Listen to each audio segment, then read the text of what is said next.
Bom dia, povo de Deus, que a graça, a paz do nosso Senhor, nosso Salvador Jesus, esteja sobre sua vida nessa manhã. Quero te dar boas-vindas nessa aula de hoje, mas quero antes de tudo dizer para você, diante desse todo o quadro, desse momento que a gente está vivendo, imagino que existam muitas pessoas preocupadas, muitas pessoas desesperadas. Talvez você não esteja, mas existem muitas pessoas que estão muito preocupadas, muito desesperadas. É um momento de muitas incertezas, mas eu queria deixar uma palavra do Senhor para você antes do estudo, dizendo que Deus não perdeu o controle, que todas as coisas estão nas mãos do Senhor e que no momento certo o Senhor irá demonstrar o seu poder e a sua majestade, e nós iremos ver o quão grande é o nosso Deus. Os discípulos de Jesus, quando estavam naquela tempestade, você conhece a história, estavam completamente desesperados porque iriam morrer, porque era uma ventania muito forte, o mar estava agitado e já não tinha mais esperança, já não tinha mais o que fazer. Eles remavam, tentavam com as suas condições humanas tirar o barco daquele lugar, mas a situação estava cada vez mais difícil. E de repente aparece Jesus caminhando sobre as águas e eles ainda ficam assustados, pensando que fosse um fantasma. Diante de tanta situação difícil, tudo que aparece a gente acha que é algo até pior. Mas era o próprio Senhor Jesus que havia aparecido e vai ao encontro do barco deles e estende a mão e o vento cessa e o mar se acalma. E então entre os discípulos começou uma pergunta se generalizar. A pergunta era: quem é esse que até o vento e o mar obedece? Esse é o Jesus de Nazaré, o Cristo que nós servimos e que nós adoramos, que tem o controle de todas as coisas e que eu quero dizer para você que no tempo dele ele irá segurar esse vírus nas mãos e vai fazer bonança em nosso estado, na nossa cidade, no nosso país. Nós temos que confiar e descansar em Deus, porque Ele é o nosso Senhor e Ele cuida de nós. Amém? Então receba essa palavra introdutória sobre o estudo bíblico que nós vamos ter agora de manhã. Nós temos estudado sobre contextualização do Evangelho na cultura, no livro de Tim Keller. Semana passada nós estudamos sobre a contextualização intencional.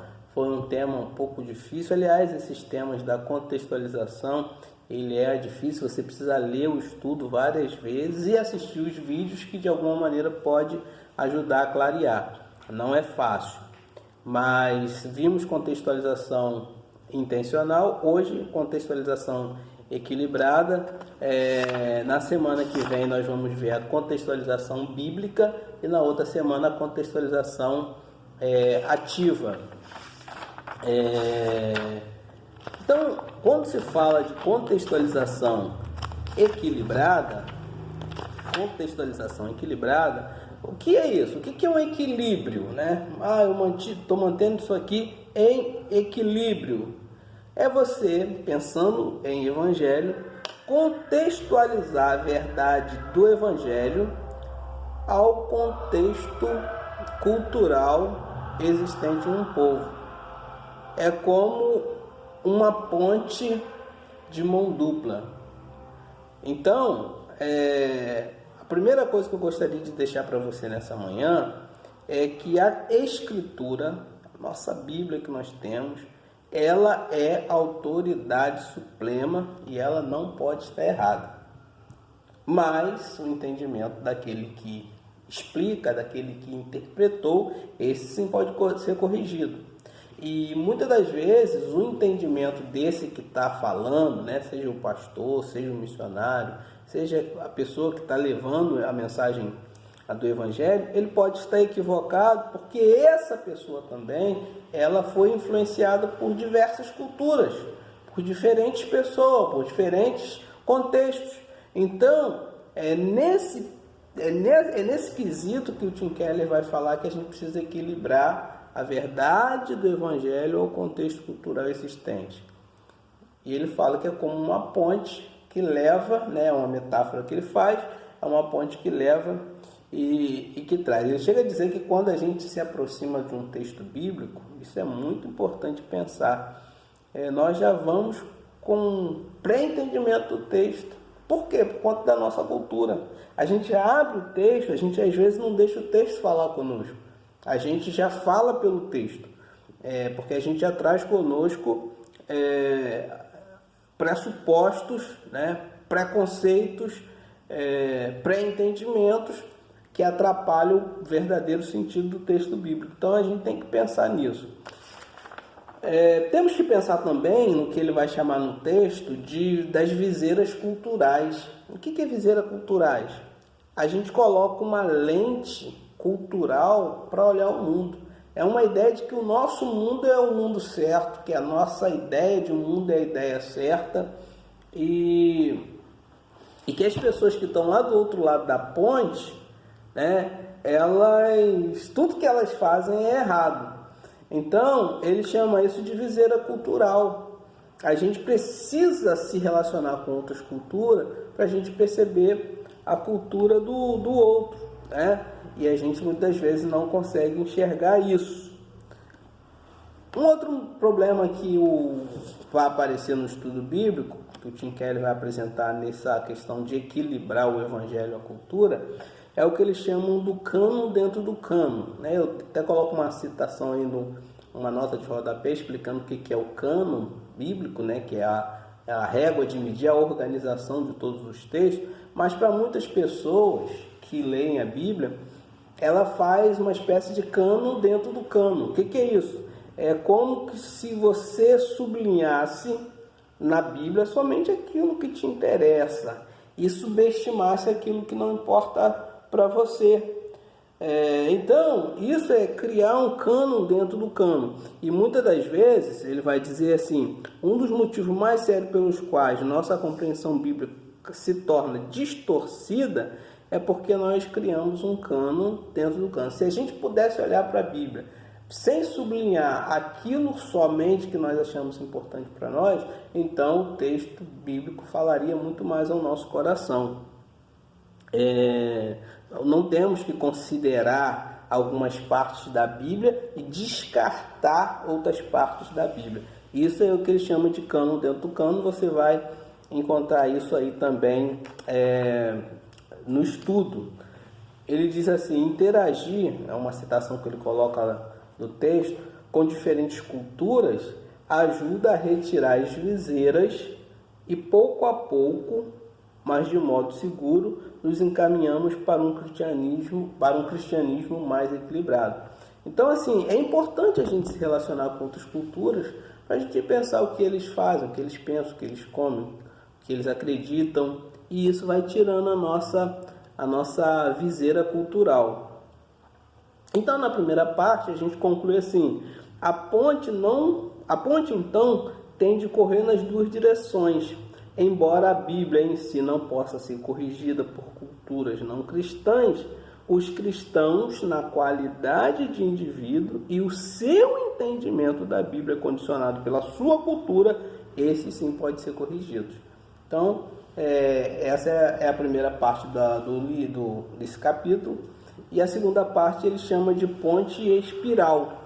E eu faço aqui eu sublinho aqui uma parte do texto, né, que eu destaquei para a gente pensar aí na aula de hoje, é que ele fala assim: apesar de todos os seus benefícios, porque ele vai tratar muito essa questão de ponte, né, de mão dupla, de levar e de trazer, ele faz essa metáfora, mas ele diz assim: apesar de todos os seus benefícios, a ponte de duas mãos, como metáfora, é limitada para explicar a contextualização. Ou seja, ele quer dizer que só ser uma ponte de mão dupla, levar e trazer, não é o suficiente. Por isso que esse tópico ele chama de ponte e a espiral. É quando ele afirma que não só levar e trazer, porque mesmo quando a pessoa entende que a parte de lá da ponte tem alguma coisa a trazer, no final as pessoas conservadoras vão sempre dizer que aquilo que ela crê é o que está certo. Agora, quando ele fala da ponte da espiral, o que é uma espiral?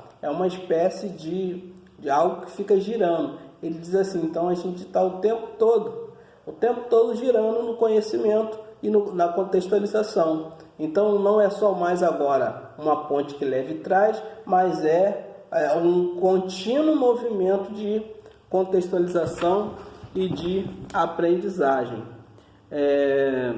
Aí ele fala, se a cultura e a Bíblia têm a mesma autoridade, o movimento entre o texto e o contexto é um círculo infindável de interações. Então, assim, nós temos que respeitar a cultura alheia, por conta da autoridade dela, e o tempo todo vamos estar num movimento infindável de interação. O movimento texto e contexto cultural é uma espiral, levando-nos a compreender mais a palavra de Deus e como ela pode ser aplicada e transmitida a essa cultura. Então, é isso que a gente tem que pensar quando a gente for falar de contextualização equilibrada. Não podemos desprezar a cultura e sempre pensarmos que a verdade bíblica não contém erros. Então é isso que você vai encontrar nesse estudo dessa manhã, que você possa pensar sobre isso, que a sua verdade não está certa. É isso que eu queria que ficasse na sua cabeça. O que eu penso é o que está certo. Não, o que está certo é o que está na Bíblia. Tem gente que não tem como dialogar com elas porque elas são fechadas.